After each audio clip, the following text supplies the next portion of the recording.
Hello everybody and welcome to our podcast called Road to the Ashes, where every fortnight we'll take a look at what's happening around the world in terms of cricket as we lead into the Australian summer with a massive Ashes series coming your way, and we'll come to you with this podcast every fortnight. Joining me for the episode 1 is Mark Waugh, my co-commentator on Fox Cricket. We'll also have Justin Langer, the Australian coach, coming in as well, and also Michael Vaughan, the former England captain, all the way from the UK. But we want to get over to Mumbai with Brett Lee because the IPL and the crisis that is happening over there in India in terms of COVID-19 is at the forefront, Mark, with everyone. Brett, thanks for chatting to us. First up, it is in the news. We know Australian players are coming back, but from your point of view, what is the general feeling around this with the IPL? Firstly, as we say, a warm greeting, namaste, as they say in Hindi. Look, it's been a tournament that's, you know, we're 22 games into it and the players are in a bubble, the commentators and the officials are in a bubble. So we don't get to see the day-to-day stuff that's happening outside our hotel.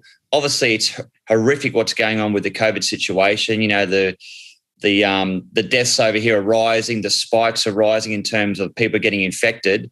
You know, we're saying to people, stay home and hopefully watch a bit of cricket. So on one hand, we're obviously very aware of what's happening. And on the other hand, we're trying to provide a bit of entertainment for those people that are doing the right thing, staying home and staying safe, to try to provide them some cricket to watch. Being good to see you, mate. Hope you're healthy over there. Look, we've already seen a few Australian players come home. There's been Ty, Zampa, Kane Richardson. We've seen Ashwin from the Indian camp go home as well. Do you think there could be a mass exodus of players or do you think they'll see the competition through?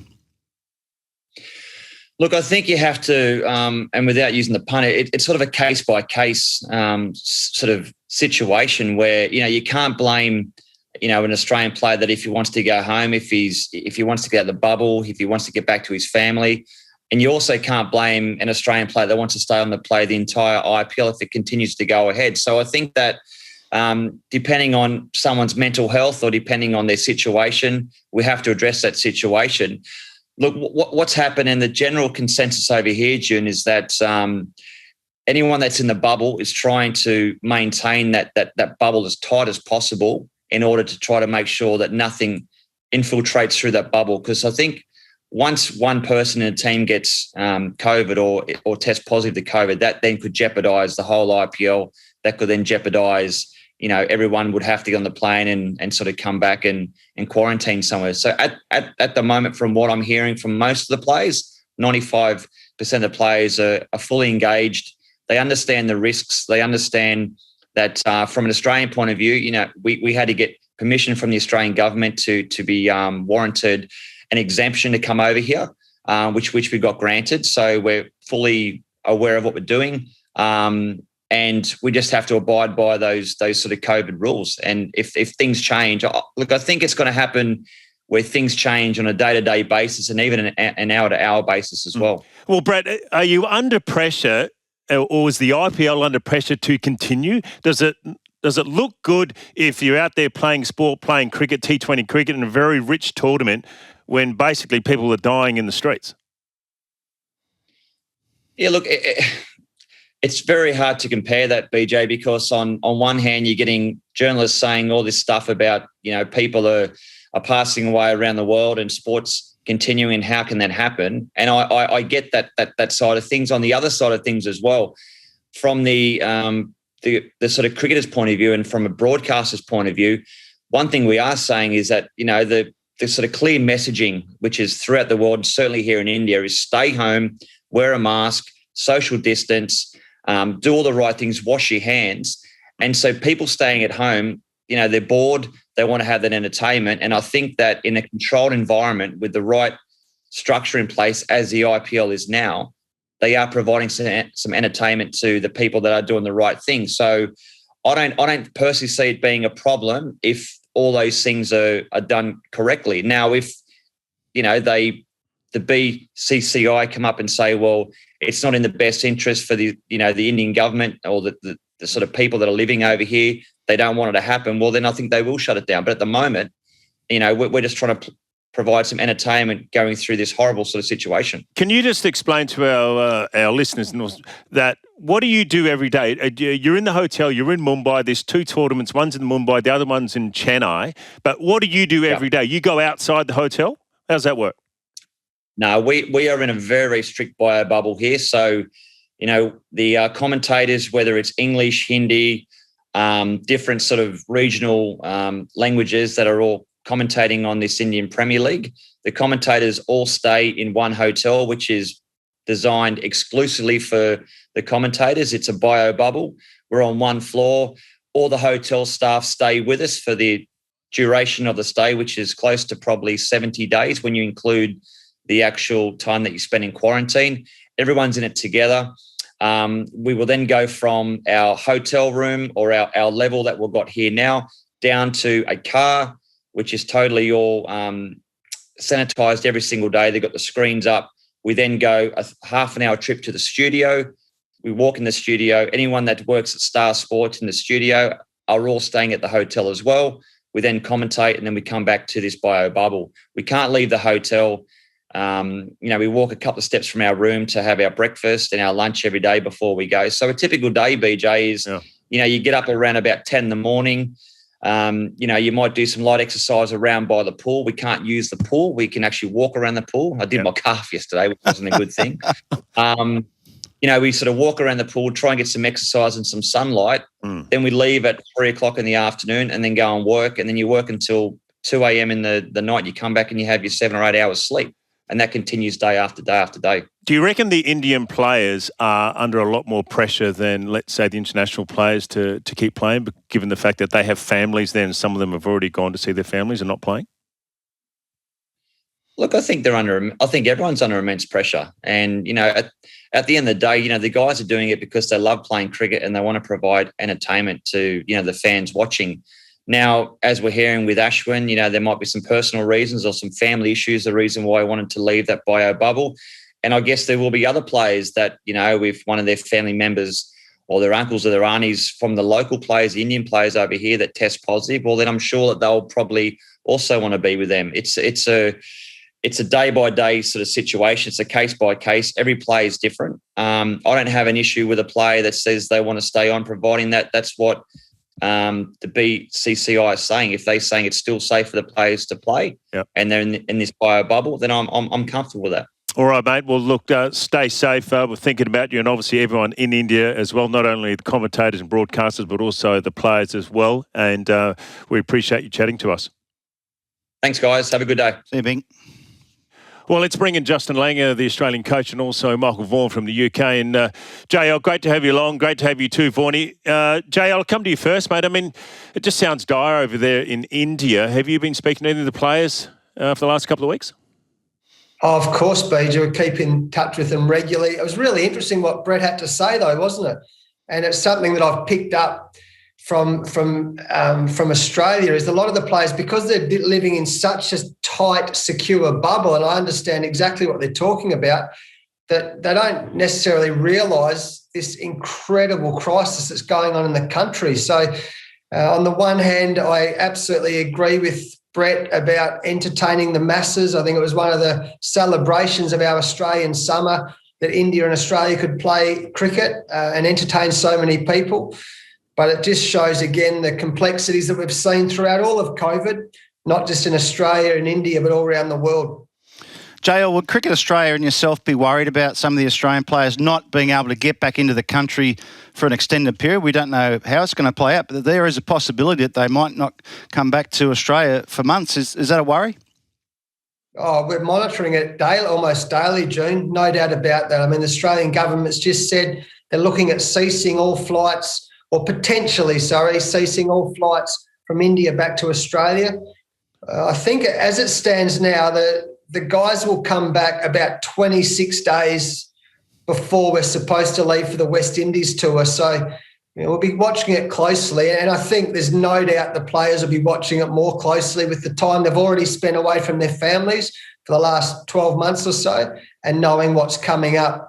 Vaughnie, what about what's your take on it over there in the UK? I mean, you guys have been in lockdown now. You've just come out. What are they thinking about the players and the IPL going on? Yeah, I mean, I completely understand people that are saying the IPL should stop. I get that. We had that pretty much throughout our kind of last year with the Premier League football. But what the Premier League football gave many who were sat, in the houses locked up, it just gave you something to look forward to every evening.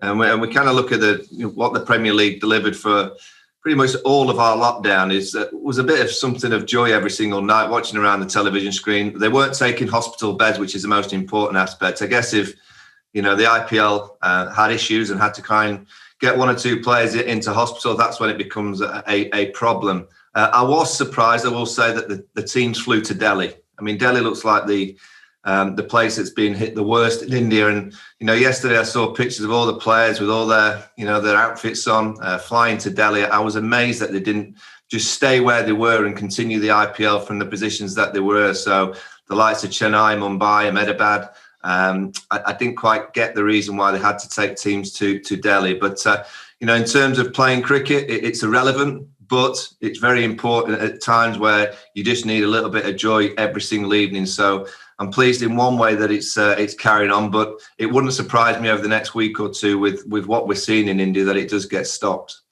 Well, I suppose also, guys, and I'll throw this to everyone. I mean, 1 minute, players don't go to South Africa, but they go to the IPL. So other countries say, hang on, okay, if players can go to IPL and they can travel there, then if we have a cricket tour, then that surely must be on. That's got to be the question thrown out there, right? Yeah, I mean, there is some giving and taking, I think, in this whole situation. It's very fluid. I don't think anyone can really, have a firm opinion. I think it's a case by case. Yes, I think what you're saying is right. It doesn't look great that we did pull out of South Africa. Now Australian players are going to India in a hot spot. So I think that's something that Cricket Australia are better off explaining why that's allowable, JL. Yeah, June, I think something we've got to recognise, when Australia went to England and played those white ball games last winter, our winter, ECB went to enormous expense to ensure that the biosecurity bubbles were, as Brett Lee was talking about before, when India came out to Australia, there was an enormous amount of money to ensure that the biosecurity was as strong as it was. And I'm sure with the money involved in the BCCI, that's happening. And it sounds from what Brett's saying and from what we're hearing back home, that's the case. But a lot of the other countries, they can't afford to spend that money, Gene. I mean, that's just unfortunately, one of the economic realities of the world we live in. Yeah, look, and I agree.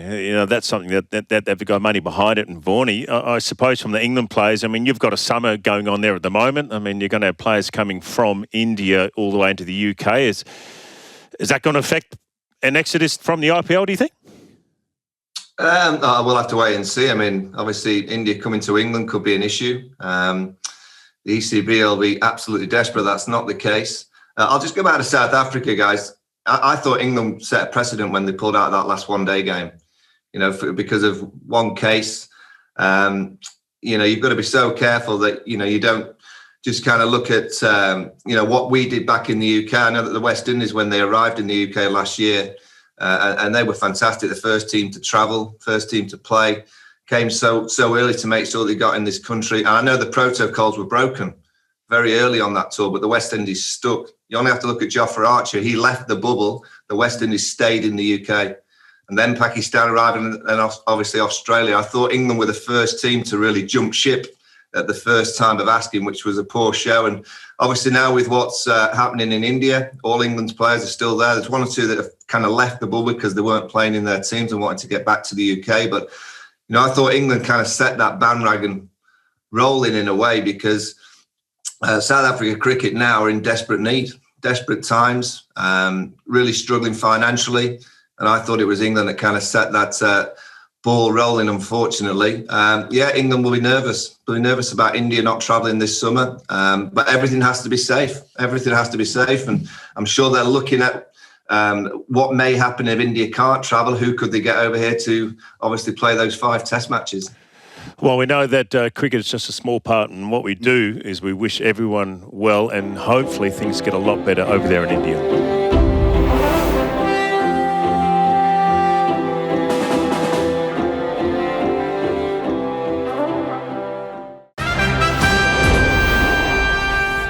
should do is talk about what happened in the Australian summer as we move forward in episode 1 on our road to the Ashes, and we should recap it. How'd you see it? We lost to India. Yeah. Good or bad, June? I'd say bad, but it was a great summer of cricket. The standard of cricket was really good. I thought the test matches were enthralling right to the end of the fifth day in most cases, although Adelaide happened pretty quickly with one session. But I think India will be overwhelmingly happy with their performance to beat Australia 2-1 in Australia. With the squad they had a lot of injuries.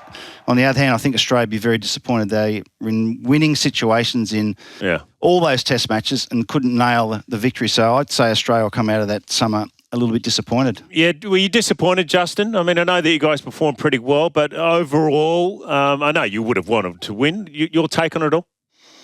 Yeah, of course, Beej. Of course we're disappointed. It's rare that we lose summers in Australia, so it was disappointing. That said, it's always fascinated me about Australian psyche. I mean, back in our playing days, I've talked about this often. In 2005, when we lost the Ashes to England, when Vaughan was the skipper, and in 2001, when we lost to India, after we had them on toast, after we won 16 straight test matches, I'd come home, that's our Australian friend, that's the best cricket I've ever seen in my life. I said, yeah, but we lost. And a lot of people were saying the same this summer. It was incredibly disappointing from our point of view. But with everything that had gone on with COVID and getting India out here, it was an amazing series. For the last two tests to go down to the last day, and we were in the box seat, and India to draw it and then win it. Great credit to them, and we've got to look at how we can get better for the Ashes next summer. Well, Vaughan, you're probably lucky we didn't have you over here for the summer commentating, because that would have been unbearable. How'd you see it? Well, there's no shame in losing to India's third 11, is there? They're a good side. Exactly right. They've got a good production line. No, I'll be honest. I mean, it was a brilliant series to watch. We were right in the heart of lockdown, and I've never known so many people in the UK, only on Zoom and on WhatsApp messages, because we weren't allowed to meet anybody, kind of just talk about, Aussie cricket, India cricket, because it was such a brilliant series to watch from, the Aussies pounding them in the Adelaide Oval, 36 all that. Virat going home to be obviously next to his wife, giving birth. No one gave India a chance. I don't care who you are. No one gave India a chance of bouncing back. The way that they bounced back, and Ajinkya Rahani's captaincy in Melbourne was spectacular. And then they go to Sydney, and the Aussies just pummel them for a few days. And there's nothing like a last day batting out for a draw. I don't know about Test cricket, but it's just a great spectacle when you've got a team just trying to hang in there, a little bit of banter, Ravi Ashwin taking a little bit of a copping from behind the stumps. Again, don't mind that at all. And then the Aussies arriving at the Gabba, and you think, well, it's all over. The Aussies just can't get beaten at the Gabba. They'll steamroller them. And a few of the young Indians, Washington Sundar, exceptional. And I thought actually the whole tour, we knew Rishabh Pant was a player. We all know that he's got something very, very special. But I thought, particularly in those last two test matches, Rishabh Pant came to light, and it was a brilliant series. When I can only imagine how much red wine Ravi Shastri drank. There'd been a lot. I'll ask Alfie this. Yeah, I'll ask Alfie this question, and I know the answer anyway, but I'll ask it. In Melbourne, the MCG Test, Alfie, did you take India a little bit cheaply, given there was no Kohli and the way the domination in the first Test in Adelaide? Do you think subconsciously you may have just taken the foot off the pedal going into Melbourne? Oh, certainly not consciously, June. We talked about it. I knew that Virat had gone back.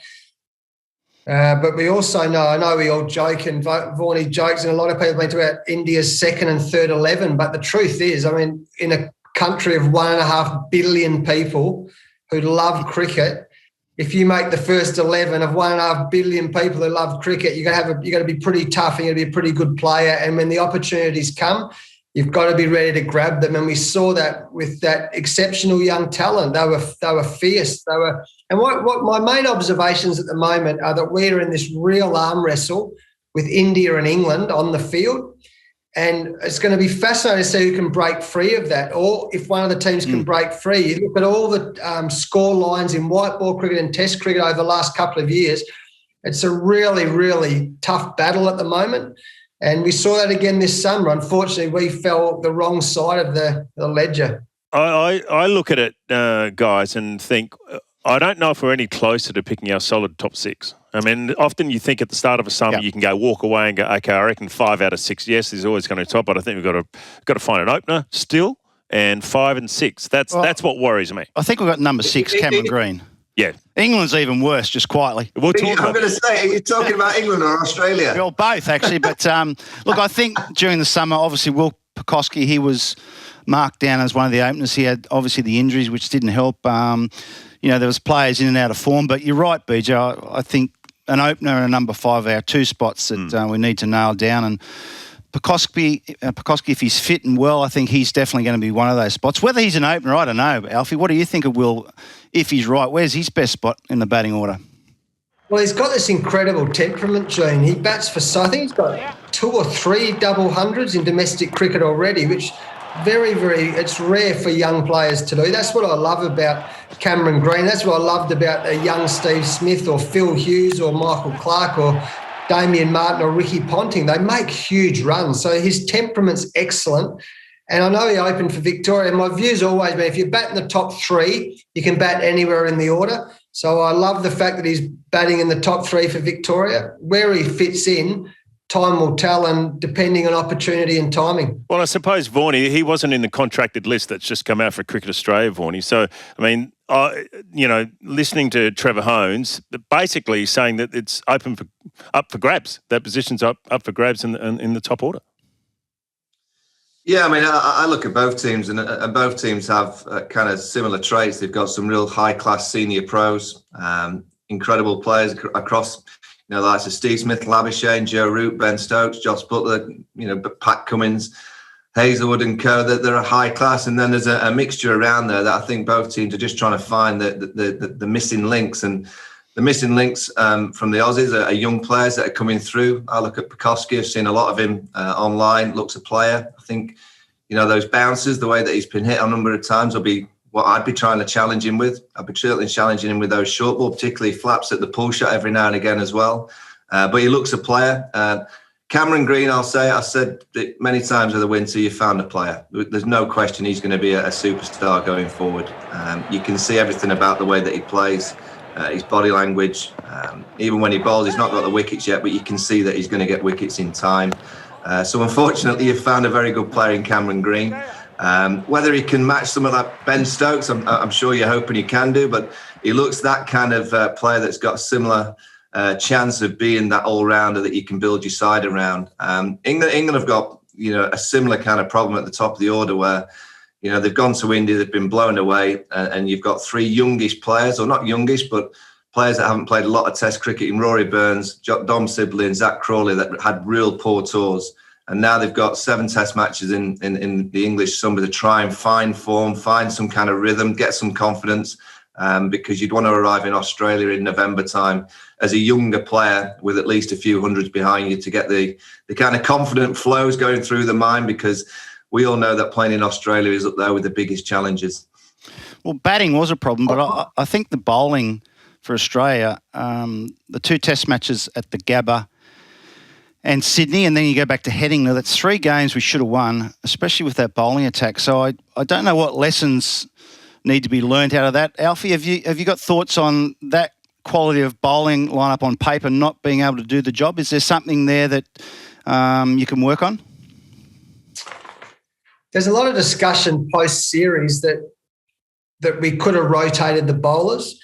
But I always put it back to the people who make those. It's easy with hindsight, but when we go into the Gabba, for example, June, and we say, well, who are you going to rest? Are you going to rest Cummins, Stark, Hazelwood or Lyon? And at the Gabba, it's a big call. It's easy after we didn't finish off the job, but they are all high-class bowlers. I understand what England are doing now with their rotation policy. It'd be interesting to see if that works moving forward.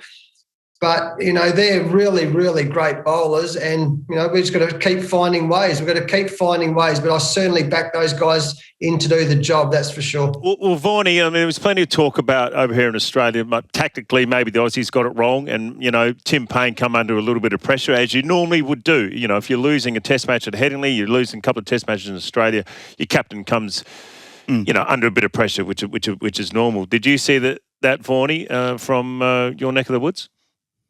Yeah, I just thought they bowled too short.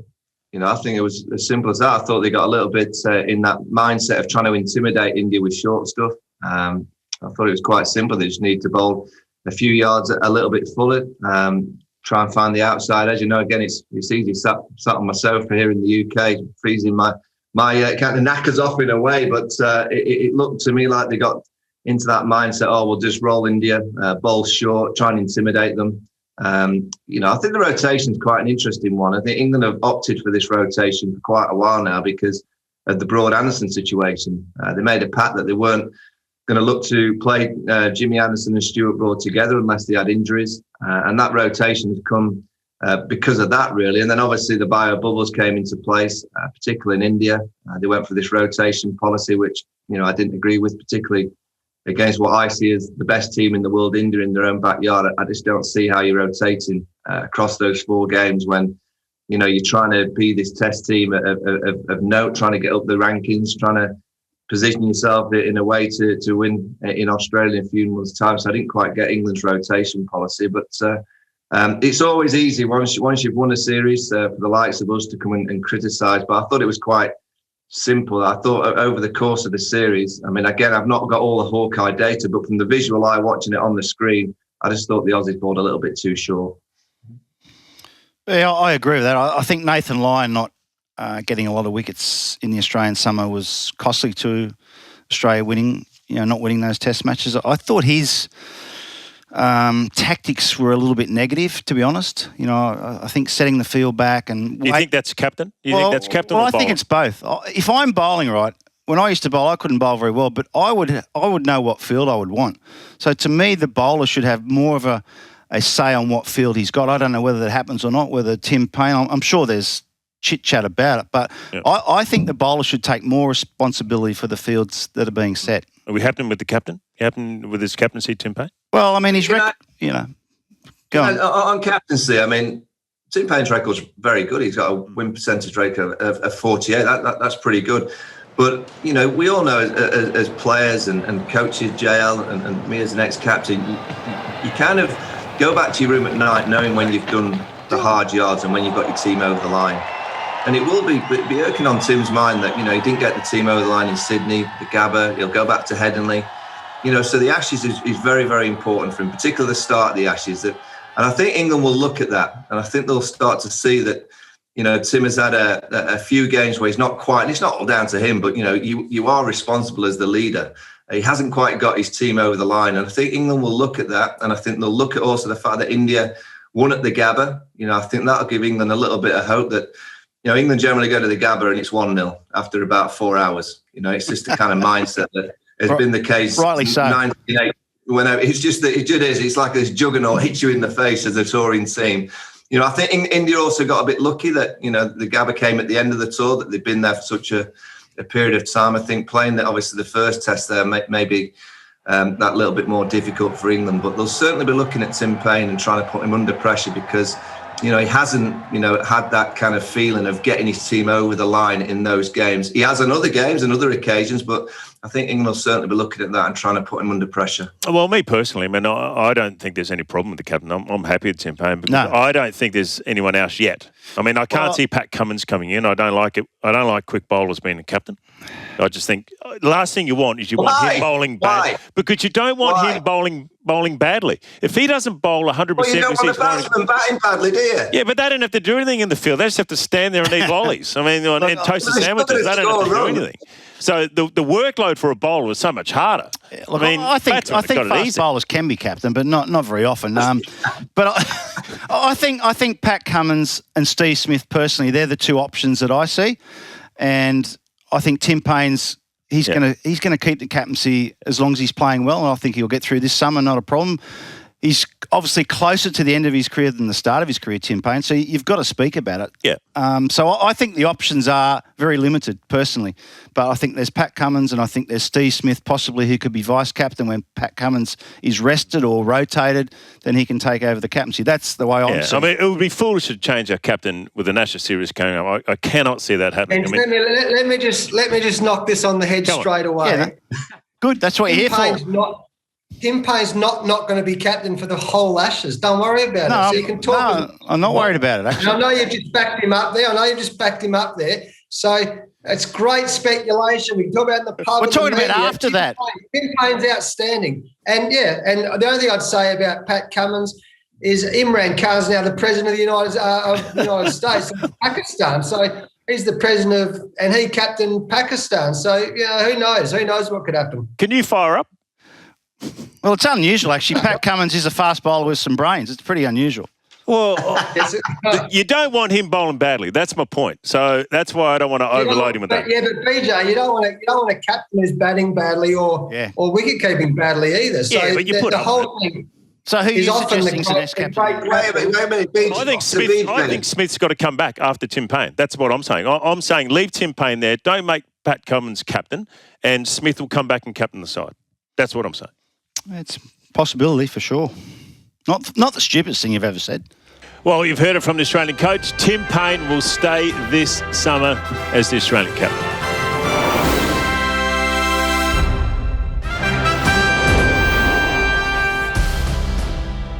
Well, it's always a big talking point, the scheduling around the Australian summer leading into it. Not enough red ball cricket because we have an Ashes series coming up, Junior. I mean, there is one test match, and that's against Afghanistan at this stage. Leading into an Ashes series, there's a World Cup coming up. There's T20 World Cup, T20 World Cup, Bangladesh, West Indies.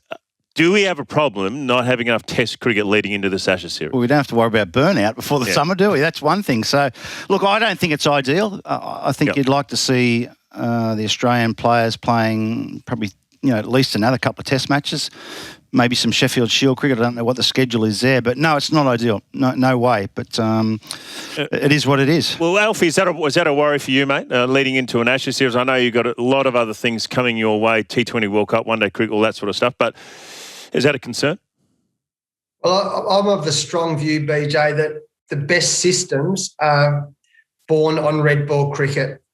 And I say this quite often, is that you think about the great T20 players around the world, a lot of them have played between 50 or 100 test matches, even more. And so therefore they've played a lot of red ball cricket.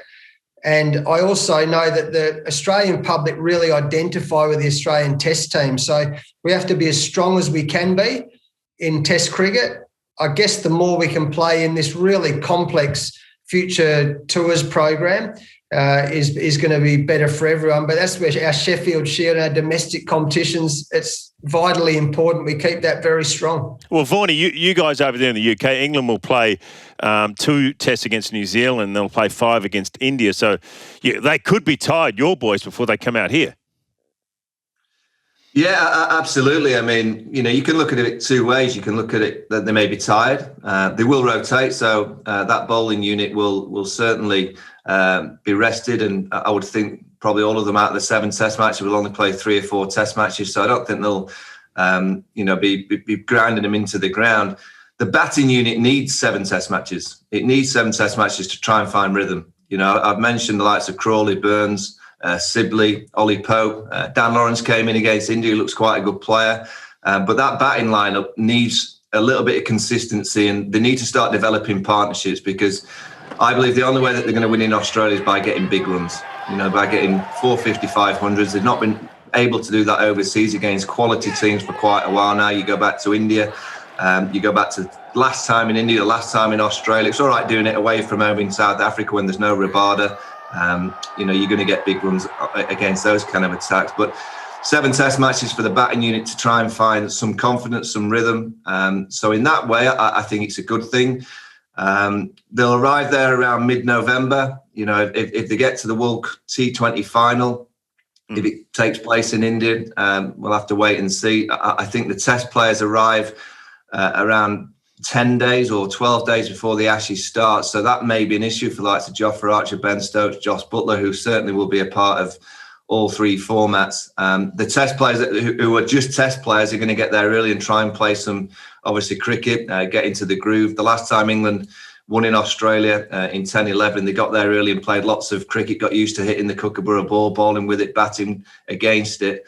So they'll try and do everything they possibly can. I don't think they'll be burnt out, because I'm hoping that they're going to try and pinpoint the Ashes as the mainstay this year, to make sure that they arrive down in Australia with a fit set of bowlers and hopefully a batting unit that scored some runs in the summer and have got a confidence and a few partnerships developed because of it. I just want to throw it out to you three batsmen. I mean, is T20 cricket having an effect on bringing Test cricketers through? I mean, I know India have got, a great production line. Do you think, guys, that it's affecting quality Test match cricketers or batsmen? If I was a dad, BJ, if I was a father and I had a young kid, and everyone in the world we currently live in, it's probably the opposite of what people are expecting me to say here, but I'd be teaching my kids to play red ball cricket, because as I go back to that last point, that the more you learn the art of batting, the more chance you've got of being successful in all three forms. But I think a lot of people are getting sidetracked by the glamour and the potential money. Remember, the big money only goes to the best players, and the smart player will be building a really strong foundation of technique and concentration, and they can play all three forms of the game. So I think it's just an excuse. I mean, good players can play all three formats. They really can. They can adapt. So I don't think T20 cricket has a negative effect on most first-class batsmen. Do you think that, Vaughnie, in the UK, with your, you're struggling to find a couple of top-order batsmen as well, like we are a bit?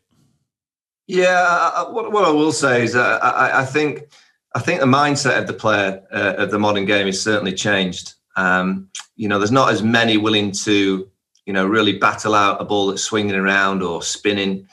I think the mindset these days, and whether it's because of the way that they've been brought up, the way that they're playing more white ball cricket, only the players can answer this. But, I think when the ball starts to swing and spin, the mindset seems to be that they want to try and hit the bowler out the attack.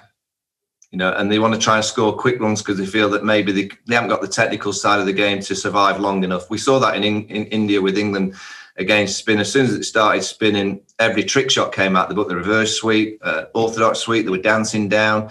There was only really Joe Root that had the mindset and the composure just to play, and just bat and just try and, see off Axar Patel, see off Ravi Ashwin, just try and make sure that they get back to the seam bowlers, so it gave him a better chance. So that's what I'd say. I think the foundation's absolutely what JL says. It's so crucial that the likes of us, the likes of the coaches, keep saying players, who are the best players in the world? They play all three formats. Why? Because they've got great foundations. Those that just play T20 cricket, realistically, there's only a small few. And people say, Chris Gale, but he's played 100 test matches, Chris Gale. So he's an outstanding test match player before he came this, world beater in the T20 game. These younger players that think that it's just about T20 cricket, I think that they almost are flash in the pans. They kind of come in and then they disappear because they get found out a bit. Those that have longevity have played a lot of 4-day, 5-day cricket. They've been used to playing against all the different types of bowlers, all the different situations, and that's why they can adapt to whatever situation's thrown at them in T20 cricket, 50-over cricket, and Test cricket. So, yeah, I do think as soon as the ball starts moving around, I do think they panic a bit. And I think their mindset is to try and get on with it rather than, I guess, in our day, if the ball was moving around, you just battered like hell to try and survive for half an hour and hope that it wasn't swinging in 30, 40 minutes' time.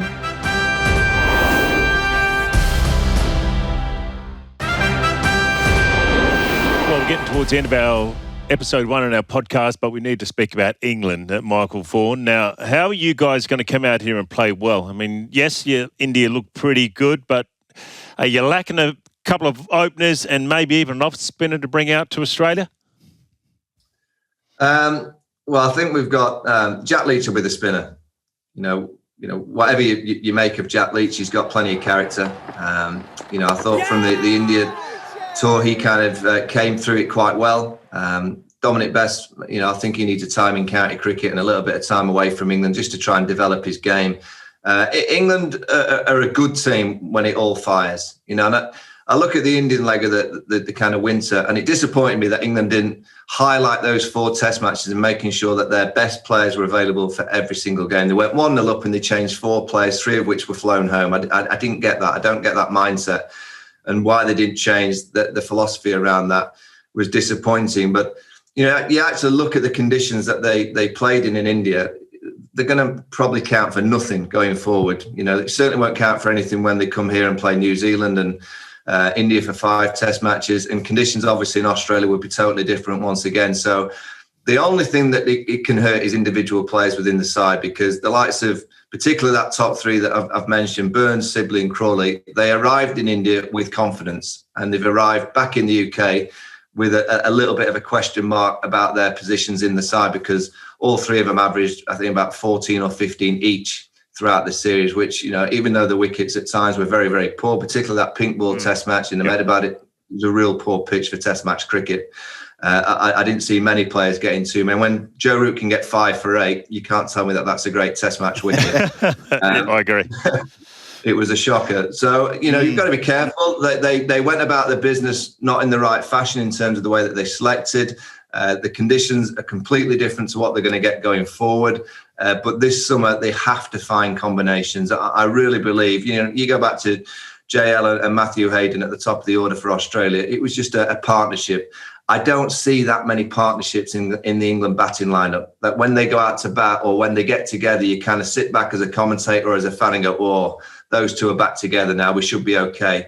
England don't have that. So this summer, they have to try and find those combinations and those partnerships, because as I keep saying, they can't win in Australia without getting big, big runs. They get 250s, 300s, which at the minute against the better teams, that's pretty much what they get. The history will tell you over the last 5 years, when they've played better bowling units, England get between 250 and 300.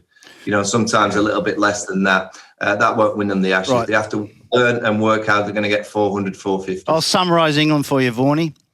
This will be good for sure. You've got a decent pace and seam attack, no doubt about that. Archer, Broad, Anderson, Wood, Wokes, that's your strength. You've got no spinners, and you've got, I'll give you 2 batsmen. You've got Root and you've got Stokes.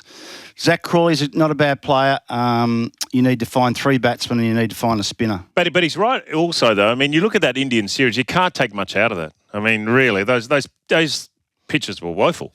No, but I've seen Sibley and these guys bat. I've seen them bat in England as well. I just switch off and watch it. I get the feeling so of all the players around the world, I think it's going to irritate you more than any. I think Dom Sibley's going to get under your... If I've got to watch Sibley and Rory Burns bat, I'm going to have to need some alcohol. Oh, you need you need something else on the other channel, so you can watch 2 at once. And then you come back and there's none of about 3 off 100 balls. I know they're gutsy players, but I'm going to need a lot of red wine to watch those boys bat. No disrespect. Alfie, come on, Alfie, jump in. I'm touching wood. Wood very. But look, like Rishabh Pant in the summer, I think Joss Butler and Stokes, they are very, very dangerous at the bottom end of the order. I think Jofra Archer is going to be a very important player for England. He's obviously an outstanding talent. They've got a very good bowling attack. The teams are very similarly matched to what we're talking about. I mean, I reckon. I can't see Archer playing. I reckon he'll play 3 tests. I don't think he'll play Melbourne. I think he'll play Brisbane in the pink ball, and maybe Gabba, depending. I can't see him. Well, he's the key, definitely, as Alfie said, because he's got pace. If the ball doesn't swing. That's why Anderson's average is pretty high here. They've got Archer. But the batting, look, there's question marks, I think, on both sides, but more on the England side. I mean, I think as you're saying, Vaughan, I mean, Leach is the spinner, but he's going to have to do a holding period here. He's going to have to do, a bit like a Nathan Lyon and bowl 35 overs, hopefully take 3 for 100. Yeah, I mean, England's mechanism will be to try and do what they did in 2010-11, get big runs and then throw the ball to the likes of Anderson, Archer, Wood, Broad. Chris Wokes will be very, very important for the side because, he's going to have to bat 8. If Wokes isn't in the side, England don't have a kind of a bowling all-rounder to bat at number 8. Dom Bess was used because they felt that he may be able to fulfill that position if Wokes wasn't in the side, but Dom's just had a tough time of it, so I don't think he's going to be a part. They played a couple of tests in India with the likes of Jofra Archer coming in at number 8, and you can't have that in Test match cricket. You know, you have to have a little bit of substance. If you've got Joss Buttler coming in at 7, he needs at least one more player behind him that he knows that can just play. He can't be just thinking, wait, I've got to start playing all my trick shots early because I can't trust the tail end. And that may be the difference. That may be the difference in the Ashes, is that lower order batting of Australia, I think will get runs against England's bowling. And I think the lower order batting for England, I think it'll get blown away. I think the likes of Stark, Cummins, I know exactly what you're going to do, JL. You're going to bomb the life out of them, as I would, by the way.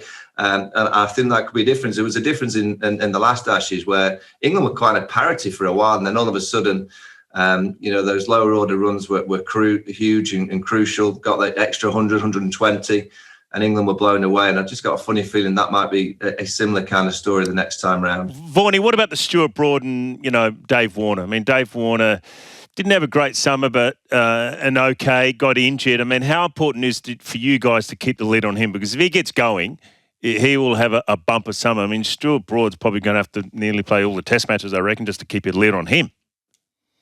Yeah, they'll look at that. But you've got to remember, it's a different ball.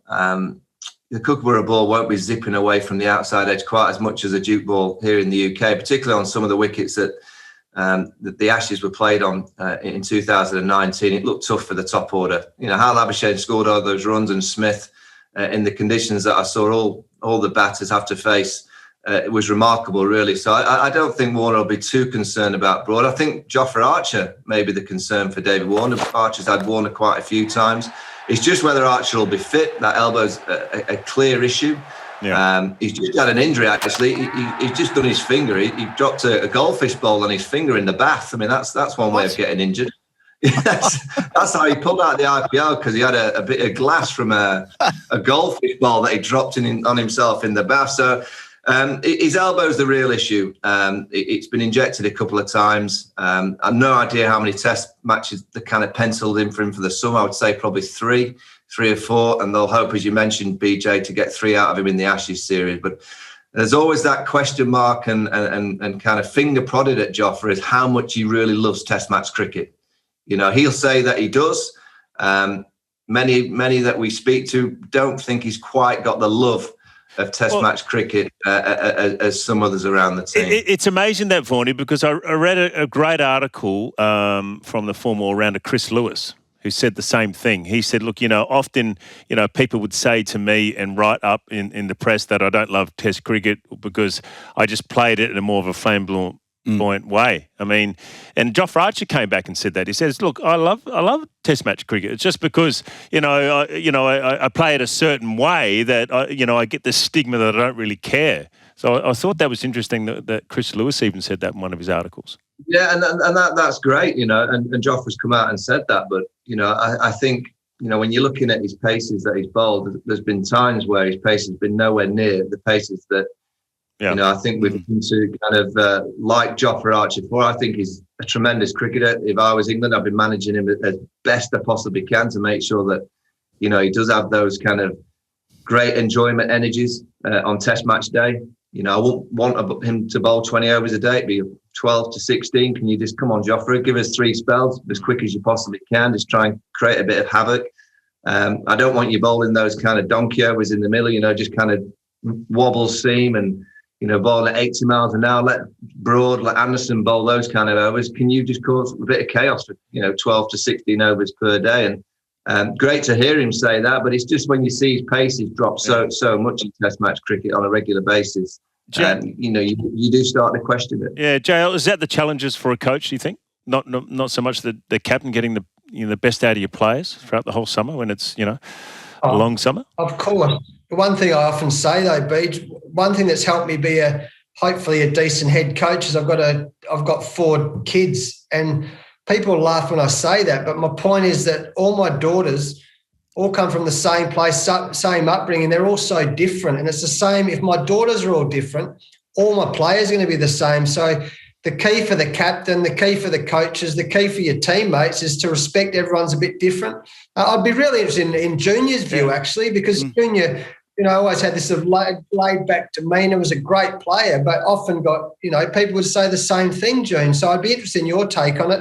But you've got to treat everyone different. And course, the number one is getting the best out of your players, whether the captain or the vice-captain, the coach or any of your teammates. Yeah, you're right though, JL. You do get labelled reasonably early in your career as lazy, laconic.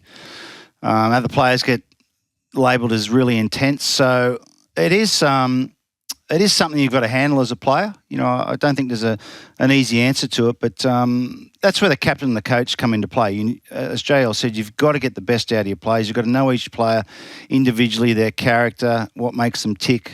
Do they need a bit of, a cuddle? Do they need some tough love? It's, every player is different. So it's the way you handle the pressure. I mean, Test match cricket's not only just about the on-field stuff, but it's about, the media. These days especially, there's so much attention on the players. It's a lot tougher than we played. Well, also, I mean, and there's lots of different formats of cricket going on. I mean, even Vaughan over there, you got that 100-ball tournament starting as well. So that's just another layer on top of, the Test cricket, the T20 cricket, the one-day cricket and all that sort of stuff. It's is there player burnout or is there, is that starting to affect the whole, prism of cricket?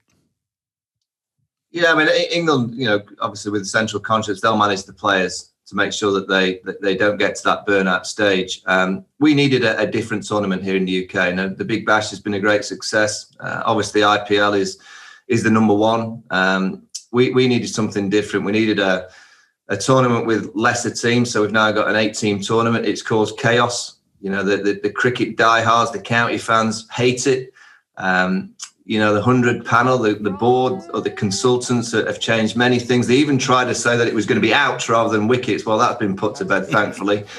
You can't change absolutely everything. But, I know it's going to trigger a younger audience. I've seen all the kind of promos around it, what they're doing around game time. It's a completely different feel. There's live music on every occasion, and not just live music of some Tom, Dick and Harry, like trying to be someone. The actual acts are going to be at the venue. So they're doing it in a way that cricket's never done it before in the UK. And it's needed. As much as I'll get absolutely pelters from all the county members, it's absolutely needed in the UK that we needed a fresh, new, vibrant, the best against the best.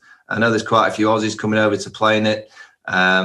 It's going to be a good, as long as the sun shines. I know that's the hardest thing to get right in the UK, the weather, but if the sun shines, I think it's going to be a great success. Jay, just as we sort of wrap up, mate, player burnout, you've been at the forefront. Guys have been in the bubble since last August in the UK. Is that something that you're sort of concerned and always looking at, I suppose? It's very interesting, Beej. I've been doing some work over this last period at one of the AFL footy clubs, the West Coast Eagles, and I said to one of the players last week, I said, imagine if you played for the West Coast Eagles, Fremantle Dockers, Hawthorn, Swans and Carlton all in 12 months. And he said, what are you talking about? I said, well, that's what our players do. They can play for 4 or 5 different teams. Yeah. I think what we're going to see is that the players are also starting to recognise that they can't be doing it all year round. They can't be in all different places. And you might just see it stabilising a bit over the next little period, I think. So the players do need a bit of downtime to be with their families, particularly in this COVID period. My gut feeling is there might be a bit of restabilisation over the next, 12, 24 months. Well, mate, guys, thank you very much for spending and giving us your time. Michael Vaughan in the UK, Vaughanie, thank you very much. And JL, we really appreciate you giving us your time, mate. I know you're busy. Thanks, guys. Thanks, Mark Waugh, my co-commentator on Fox Cricket. And thanks to everyone that's listening and watching. That is the end of episode 1, and we look forward for episode 2 in a fortnight's time. Thanks for now.